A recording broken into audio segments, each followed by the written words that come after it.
जय हिंद defence aspirants, welcome to the Target Defence Academy Lucknow. मैं विकास भट्ट आज आपको बताने वाला हूं कि बच्चों सीडीएस 2026 फर्स्ट का नोटिफिकेशन बेटा बहुत ही जल्द आने वाला है। ठीक है, आज आई थिंक आ जाएगा, शाम तक आ जाएगा। तो आप लोग को बेटा कैसे तैयारी करनी है, क्या क्या एज क्राइटेरिया की अगर हम बात करें या क्या क्या एलिजिबिलिटी है, इन सब के बारे में बेटा आज मैं आपसे विस्तृत चर्चा करूंगा। एग्जाम में पेपर कितने आते हैं, कितने एग्जाम्स आपको देने पड़ते हैं, ठीक है, एक ही एग्जाम में। तो first of all I would like to tell you कि आपके 3 एग्जाम होते हैं, एक ही दिन होते हैं। ठीक है, एक ही दिन 3 एग्जाम होते हैं। सबसे पहला जो बेटा पेपर होता है वो आपका इंग्लिश का होता है, और जो दूसरा पेपर होता है बेटा वो आपका जीएटी का होता है, और जो थर्ड पेपर होता है वो बेटा आपका मैथमेटिक्स का होता है। तो चलिए बेटा वन बाय वन चर्चा करेंगे। सबसे पहले बेटा हम देख लेते हैं कि एलिजिबिलिटी की बात करते हैं। तो एलिजिबिलिटी में अगर हम बात करें कि इंपॉर्टेंट डेट्स है, ठीक है, एलिजिबिलिटी क्राइटेरिया है, एज लिमिट क्या है बेटा, सिलेबस क्या है, और how to crack CDS, not but last but not the least हम इसको कह सकते हैं कि क्रैक कैसे करना है वो हमारी बेटा टारगेट डिफेंस एकेडमी की टीम बताएगी। मैं बताऊंगा, हमारे साथ शिव शर्मा सर भी हैं, वो आपको बताएंगे कि कैसे क्रैक करना है आपको सीडीएस का एग्जाम। तो चलिए बेटा वन बाय वन शुरू करते हैं। तो अगर हम डेट की बात करें तो नोटिफिकेशन डेट बेटा आई थिंक आज आ जाएगी। ठीक है, 10 दिसंबर 2025 को आपका नोटिफिकेशन जो है बेटा रिलीज हो जाएगा। ठीक है, एप्लीकेशन भी आज से ही जो है आप अप्लाई कर सकते हैं, 10 दिसंबर 2025 से ही आप अप्लाई कर सकते हैं। ठीक है, इसके अलावा है फॉर्म करेक्शन का, 1 से 7 जनवरी के बीच में आप फॉर्म को करेक्ट कर सकते हैं। फर्स्ट वीक ऑफ अप्रैल में 2026 में आपका एडमिट कार्ड आ जाएगा, एंड 12th ऑफ अप्रैल को, ठीक है, आपका जो सीडीएस का पेपर है वो आपका कंडक्ट किया जाएगा along with NDA exam. NDA और सीडीएस का एग्जाम अब एक ही दिन होता है, आप लोग को ये मालूम होना चाहिए। ठीक है, इसके बाद जो रिजल्ट होता है वो लास्ट वीक ऑफ अप्रैल में आ जाएगा, यानी मान के चलिए 25 ऑफ अप्रैल के बाद आपका रिजल्ट जो है अनाउंस कर दिया जाएगा। ठीक है, उसके बाद जब रिजल्ट आपका अनाउंस हो जाएगा तो एसएसबी की जो डेट्स होती हैं बेटा वो आपका लगभग 1 से 1.5 महीने का टाइम आपको बीच में टाइम पीरियड आपको मिलता है। ठीक है, चलिए फिर शुरू करते हैं और इसके आगे देखते हैं कि क्या क्या जो है एलिजिबिलिटी है। तो एलिजिबिलिटी सबसे बड़ी बात है, सबसे पहली बात है अगर हम बात करें तो सिटीजन ऑफ इंडिया होना चाहिए और ए सब्जेक्ट ऑफ नेपाल होना चाहिए। ठीक है, नेपाल के भी जो सिटीजन्स हैं वो भर सकते हैं कुछ कंडीशंस में। इसके लिए आप डिटेल्ड नोटिफिकेशन पढ़ सकते हैं, यूपीएससी जो की साइट है वहाँ पे आप जाके देख सकते हैं। ठीक है, एजुकेशन क्वालिफिकेशन की बात करें, अगर एजुकेशनल क्वालिफिकेशन की बात करें तो है students studying in graduation final year और graduation pass can apply for CDS exam. ठीक है, फाइनल ईयर में आप अगर पढ़ रहे हैं, ठीक है, अगर अब जैसे आपका सेमेस्टर वाइज हुआ है, पहले क्या होता था बीए या बीएससी 3 साल का होता था, अब तो सेमेस्टर वाइज हो गया है। तो अगर आपका 5th सेमेस्टर है, ठीक है, तब भी आप क्या कर सकते हैं, अप्लाई कर सकते हैं। ठीक है, देखिए रूल ये होता है बेटा, रूल आप इतना समझ लीजिए कि जब आप ज्वाइन करें जाके, मान लिया सीडीएस का एग्जाम आपने क्रैक किया, आपने आईएमए क्रैक किया, और आईएमए जिस दिन आप ज्वाइन करेंगे जाके उस दिन आपके पास फाइनल जो है ओरिजिनल मार्कशीट आपकी बीए की या बीएससी की या ग्रेजुएशन की आपकी होनी चाहिए। कुल मिलाकर रूल ये है। ठीक है, तो उस हिसाब से आप समझ सकते हैं कि आप जो है 5th सेमेस्टर में है या 3rd ईयर में अगर आपका चल रहा है ग्रेजुएशन, तब आप अप्लाई कर सकते हैं। ठीक है, अगर एज की बात करें बेटा, एज की बात करें तो एज जो है बेटा, अगर मान लिया आईएमए और आईएनए जाना है, आपको ध्यान समझना, आईएमए या आईएनए जाना है। देखिए सीडीएस में कई कैटेगरी होती है। सीडीएस में क्या होता है, जो पेपर होता है कंबाइंड डिफेंस सर्विस, ठीक है, इसमें क्या होता है, एक होता है आईएमए, ठीक है, इंडियन मिलिट्री एकेडमी जो है आर्मी के लिए होता है, एक होता है आईएनए इंडियन नेवल एकेडमी, और एक होता है बेटा आईएफए, ठीक है, air force academy, AFA air force academy होता है, और साइड में एक होता है बेटा ओटीए। ठीक है, ये तीनों जो कमीशन, ये तीनों जो सर्विसेज हैं ये परमानेंट कमीशन है, और जो ओटीए है बेटा वो शॉर्ट सर्विस कमीशन होता है। ठीक है, इन चारों में आपको जो मैंने डिफरेंस बताया है ये बताया। ठीक है, ओटीए कैसा होता है बेटा, शॉर्ट सर्विस कमीशन होता है, ये 10+4 ईयर्स का होता है, मतलब 10 साल तो आपको सर्विस देनी है, साथ में आपकी एक्सटेंड की जा सकती है 4 साल और के लिए। ओटीए जिसको बोलते हैं बेटा ऑफिसर्स ट्रेनिंग अकेडमी। अगर बेटा बात करें आईएनए की और एयरफोर्स एकेडमी की बात करें तो ये परमानेंट कमीशन होता है, जब तक आपकी एज हो नहीं जाती 60 साल तक की, तब तक आप रिटायरमेंट के बाद ही आपको हटना पड़ेगा वहां से। ठीक है, तो आईएमए और आईएनए के लिए बेटा जो एज है वो मैक्सिमम एज बेटा आपकी कितनी होनी चाहिए, 24 साल की होनी चाहिए, और मिनिमम होनी चाहिए बेटा आपकी 19 ईयर्स की। ठीक है, अगर बेटा हम बात करें एयरफोर्स एकेडमी की बात करें, ठीक है, एयरफोर्स एकेडमी की बात करें तो मैक्सिमम एज आपकी 23 ईयर्स होनी चाहिए। लेकिन अगर बेटा हम ओटीए की बात करें, ऑफिसर्स ट्रेनिंग अकेडमी की बात करें, तो मैक्सिमम एज बेटा आपकी कितनी होनी चाहिए, 25 ईयर्स होनी चाहिए। ठीक है, अच्छा एक चीज़ और बता दें, जो बेटा आपका ओटीए होता है, ओटीए का एग्जाम होता है, उसमें बेटा मैथमेटिक्स नहीं आती है, ये बात बेटा आपको मालूम होना चाहिए। ओटीए के एग्जाम में बेटा आपके इंग्लिश और जीएटी ही आती है। ठीक है, उसमें आपकी मैथमेटिक्स नहीं आती है। एग्जाम सेम होता है, ध्यान समझना, एग्जाम सेम होता है, ऐसा नहीं कि अलग अलग पेपर होगा, अलग अलग पेपर नहीं होता। जैसे मान लिया सबसे पहले बेटा मैंने आपको क्या होता है, जैसे मान लिया आप सीडीएस का एग्जाम देने गए, आपको कन्फ्यूज नहीं होना है। जैसे आपने सीडीएस का एग्जाम देने गए, फॉर्म आपने भरा, उसमें अगर मान लिया आपने आईएमए पहले डाल रखा है, ठीक है, उसके बाद आपने डाल देखा है कि हमारा सेकंड जो ऑप्शन है वो ओटीए है, आपको प्रायोरिटाइज करना होता है कैटेगरी वाइज, ठीक है। आपको पहले नंबर पर क्या चाहिए, दूसरे पे क्या चाहिए, तीसरे पे क्या चाहिए, ऐसे आपको फॉर्म में डालना पड़ता है। तो अगर मान लिया आपने सिर्फ ओटीए डाल रखा है, सपोज करिए आपने सिर्फ ओटीए डाल रखा है, तो आपको जो एग्जाम देना होगा वो सबसे पहले इंग्लिश का एग्जाम होगा, वो दे दीजिए, और जीएटी का जो एग्जाम है मानी जनरल एप्टीट्यूड टेस्ट वो दे दीजिए, और चले आइए मैथ्स का एग्जाम आपको देने की जरूरत नहीं है, ठीक है, मैथ्स का एग्जाम आपका नहीं होगा। लेकिन अगर मान लिया आपको आईएमए जाना है, ठीक है, एयरफोर्स एकेडमी जाना है, और इसके अलावा इंडियन नेवल एकेडमी जाना है, तब आपको तीन के तीनों पेपर अटेम्प्ट करने पड़ेंगे। बात समझ में आ रही कि नहीं आ रही, ठीक है। चलो आगे बढ़ते हैं। तो इसमें देख लेते हैं, अगर students born between 2 July 2002 to 1 July 2007 are eligible to apply for CDS 1 2026 exam, ठीक है, जिनकी एज इसके बीच में है, ध्यान समझना बेटा, इसके बीच में है, वो अप्लाई कर सकते हैं। 2 जुलाई 2002 से लेके 1 जुलाई 2007 के बीच में है, वो अप्लाई कर सकते हैं। लेकिन यहाँ पे बेटा कंडीशन अप्लाइड हैं। मैंने आपको क्या बताया, अगर एयरफोर्स जाना है, ठीक है, उसके लिए 23 मैक्सिमम होना चाहिए, और अगर आप सीडीएस जाना है तो यहाँ पे थोड़ा सा ओटीए जाना है तो यहाँ पे रिलैक्सेशन आपको मिल सकता है। एक बात इंपॉर्टेंट है यहाँ पे, both male and female candidate should be unmarried, ध्यान समझना है। यहाँ पे जो अनमैरिड लोग हैं उन्हीं के लिए बेटा निमंत्रण है, अगर आपकी शादी हो चुकी है तब आप ये फॉर्म नहीं भर सकते हैं, ठीक है। अब अगर हाइट वगैरह की बात करें तो इंडियन आर्मी में बेटा जो मेल के लिए हाइट है, ठीक है, मेल के लिए हाइट जो है बेटा वो 157.5 सेंटीमीटर है। कितनी बेटा, 157.5 सेंटीमीटर जो है एक मेल कैंडिडेट की जो है हाइट होनी चाहिए। तो आई थिंक लगभग इतनी सबकी होती है, ठीक है।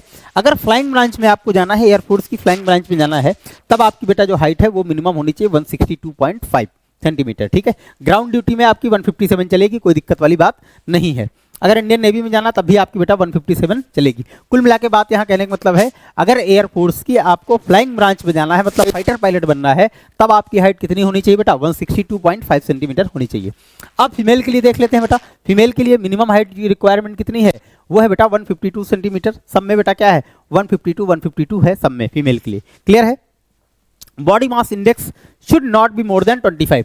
बॉडी मास इंडेक्स क्या होता है बेटा, आपकी हाइट और आपकी वेट को डिवाइड कर दिया जाता है, उसी को बोलते हैं बेटा बॉडी मास इंडेक्स। वो आपका 25 से ज़्यादा नहीं होना चाहिए, ठीक है। चलिए भैया आगे बढ़ते हैं। इसके अलावा अगर हम बात करें, the CDS exam pattern can be divided into 2 stages. एक तो होता है बेटा आपका क्या होता है, रिटन एग्जाम होता है, ठीक है। क्या होता है भैया, आपका रिटन एग्जाम होता है। रिटन एग्जाम में मैंने आपको बताया है, ठीक है, अगर आपको आईएमए, आईएनए और एयरफोर्स एकेडमी जाना है, ठीक है, तब आपको बेटा इंग्लिश का पेपर देना होगा रिटन एग्जाम में, ठीक है। इसके अलावा आपको जीएटी का देना होगा या जीएस का देना होगा, और किसका देना होगा बेटा, मैथ्स का देना होगा, ठीक है। और अगर आपको ओटीए जाना है, अगर आपको बेटा ओटीए जाना है, तब आपको सिर्फ और सिर्फ इंग्लिश और जीएटी का पेपर देना है, ठीक है, क्लियर बात।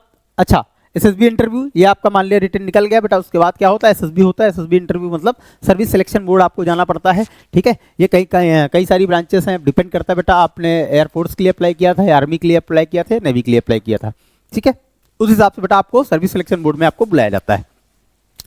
जैसा कि मैंने बेटा आपको बताया कि जो रिटन एग्जाम है वहाँ पे 3 सब्जेक्ट हैं, मैथमेटिक्स है, जीएटी है, इंग्लिश है। सबसे पहले बेटा आपका इंग्लिश का पेपर होगा, उसके बाद बेटा आपका जीएस का होगा, और उसके बाद आपका सबसे लास्ट में मैथ्स का पेपर होगा, ठीक है। चलिए आगे बढ़ते हैं, देख लेते हैं कि किसमें क्या क्या आता है। तो अगर जनरल साइंस की बात करें बेटा, इंग्लिश की बात करें, तो बेटा इंग्लिश में लगभग 120 क्वेश्चंस होते हैं, और कुल मिला के ये 100 मार्क्स का होता है। कितने मार्क्स का होता है भैया, 100 मार्क्स का। क्वेश्चंस टोटल है बेटा 120, और होता है बेटा 100 मार्क्स का। निगेटिव मार्किंग जो बेटा होती है 1/3 होती है। कितनी होती है, 1/3 होती है हर एक सब्जेक्ट में। जनरल साइंस की बात करें या जीएटी की बात करें तो ये 120 क्वेश्चन होते हैं, और ये भी बेटा 100 मार्क्स का होता है।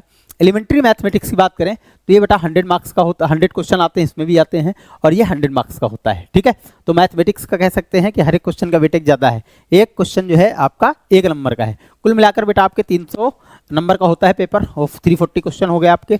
अलग अलग सेगमेंट में होता है, ध्यान से आपको ये समझना है कि आपको 2 घंटे इसके लिए मिलेंगे, उसके बाद क्या होगा, एक 1.5 घंटे का आपको ब्रेक मिलेगा, फिर से आपको बेटा 2 घंटे इसके लिए मिलेंगे, और 2 घंटे इसके लिए मिलेंगे। ये बात आपको ध्यान रखना है। अलग अलग पेपर होगा, एक ही में नहीं होगा, पहले 2 घंटे का आपको पेपर करना है, उसके बाद क्या होगा, फिर से आपको 2 घंटे का मान लिया इंग्लिश का पेपर हो गया, उसके बाद आप थोड़ा सा रेस्ट करिए, जाके बाहर घूमिए टहलिए, चाय वाय पीजिए, फिर से आइए, फिर आपको जनरल साइंस का पेपर दीजिए या जीएटी का पेपर दीजिए। यहाँ भी आपको बेटा 2 घंटे ही मिलेंगे, उसके बाद फिर से आपको ब्रेक मिलेगा, फिर से आप जाइए मैथ्स का पेपर दीजिए और वापस चले जाइए। ठीक है, निगेटिव मार्किंग की बात करें भैया तो 1/3 निगेटिव मार्किंग है हर एक पेपर में। ठीक है, टाइम जैसा कि बेटा मैंने आपको बता दिया है कि 2 घंटे ही मिलता है हर एक पेपर के लिए। कितना मिलता है भैया?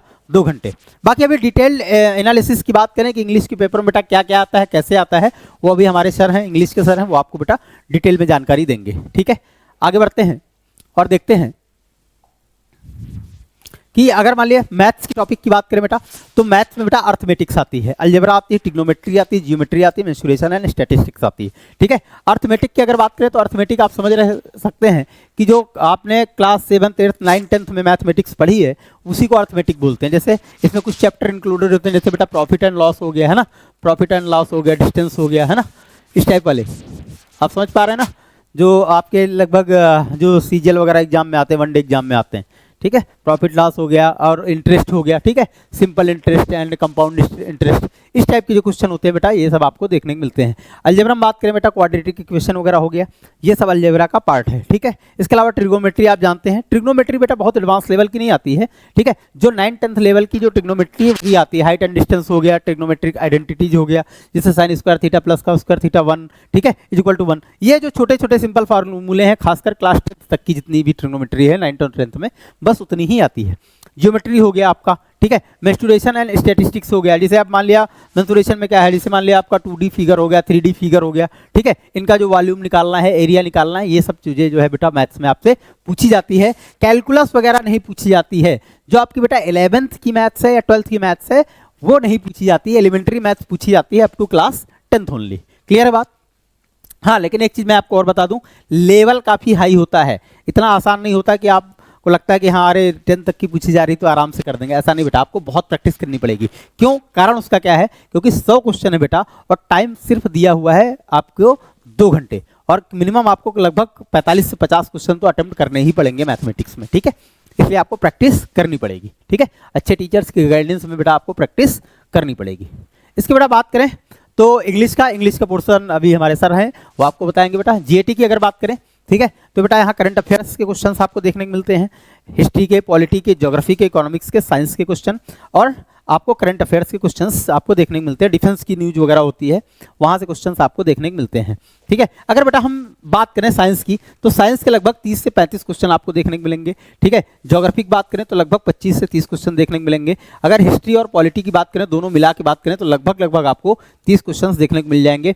करंट अफेयर्स के भी लगभग 15 से 20 क्वेश्चन आपको देखने को मिल जाएंगे। ठीक है, साइंस में मैंने आपको बता दिया 30 से 35, डिफेंस की भी लगभग 5 से 10 क्वेश्चन आपको देखने को मिल जाएंगे। डिफेंस की न्यूज में से जैसे बेटा कोई एक्सरसाइज हुई, 2 आर्मी है, इंडियन आर्मी और यूएस आर्मी के बीच में कोई एक्सरसाइज हुई, ठीक है, तो पूछ लेंगे उस एक्सरसाइज का क्या नाम है, या वो एक्सरसाइज कहाँ कंडक्ट की गई, या मान लिया नाम दे दिए, पूछे मालाबार एक्सरसाइज होती है वो किन किन कंट्रीज के बीच में होती है, गरुड़ एक्सरसाइज है वो किन कंट्रीज के बीच में होती है, गरुड़ शक्ति एक्सरसाइज है। इस तरह से बेटा आपसे क्वेश्चन पूछा जाएगा, पूछ लेंगे इस बार कहाँ जो है ऑर्गेनाइज किया गया। ठीक है, और इसके अलावा एक्सरसाइज एलिफेंट है, जैसे इंडिया और मंगोलिया के बीच में होती है, तो वो सब चीज़ें कहाँ ऑर्गेनाइज की, किन देशों की आर्मी के बीच में हुई, ये सारे क्वेश्चन बेटा इस तरह से डिफेंस न्यूज में पूछे जाते हैं। इसके अलावा मिसाइल टेस्टिंग होती है, जैसे अग्नि 4 अग्नि 5, ये सब मिसाइल्स जो है बार बार टेस्ट की जाती हैं, तो उनके बारे में उनसे रिलेटेड क्वेश्चन बेटा आपसे यहाँ से पूछे जाते हैं। ठीक है, बाकी अगर हम बात करें तो अगर है आपको बेटा जो है